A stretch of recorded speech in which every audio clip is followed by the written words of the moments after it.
It's the most fun I've ever had, the most rewarding experience I've ever had in 32 years. And I've done more important social movies, but those are not fun.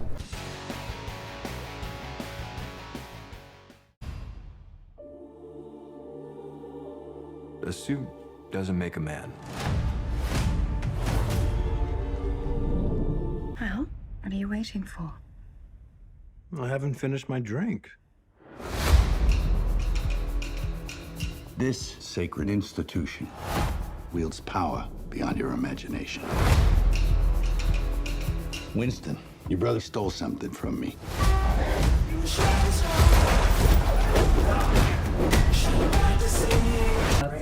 Congratulations.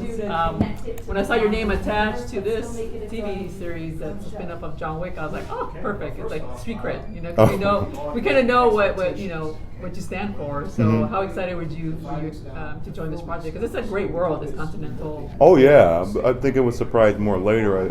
At the time, it was like we were all in the midst of COVID, and there was this wonderful pilot that came that was dealing with race and religion and sexuality. It was so well written. I'm like, oh my God, this is probably the best written thing I've ever seen. And then this came, and there was something in me going, don't do that thing with social issues and race.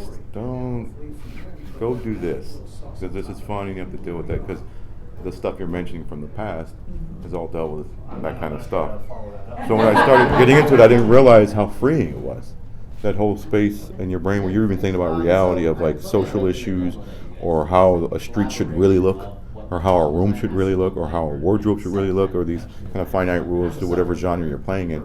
There are rules in the John Wick world for the assassins, but there's no real rules to the filmmaking or what you're editing, whether it's a prop. Like, look how they combined the analog world with the modern world. Like, these women are typing and,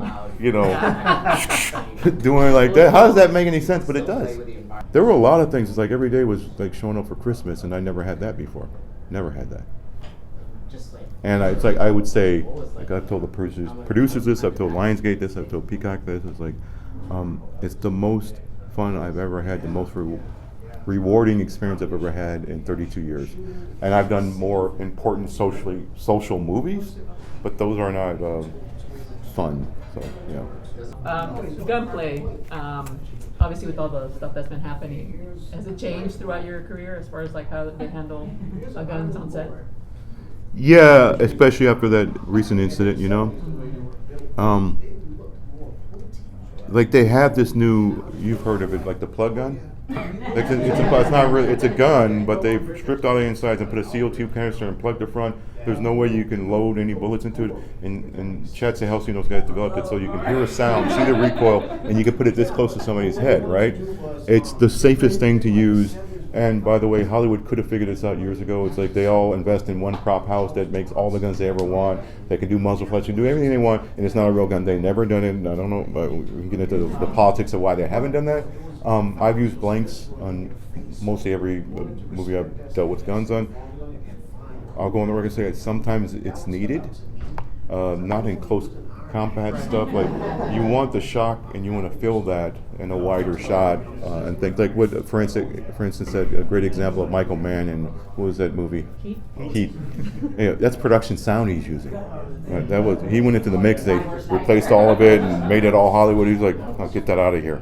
And the way it echoes in the building. So I would say that the problem is it's the armorer, the safety people on set, the AD, which they actually have to show you.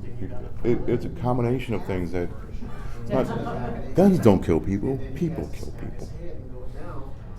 Yeah. Sarcasm. Yeah, sarcasm kills people. You would think it's changed since that Brandon Lee accident. Yeah, and that was long ago. No, they always do that, in politics and even in Hollywood. It's like, oh, something bad happened. Let's correct short term, and then we'll go right back to business.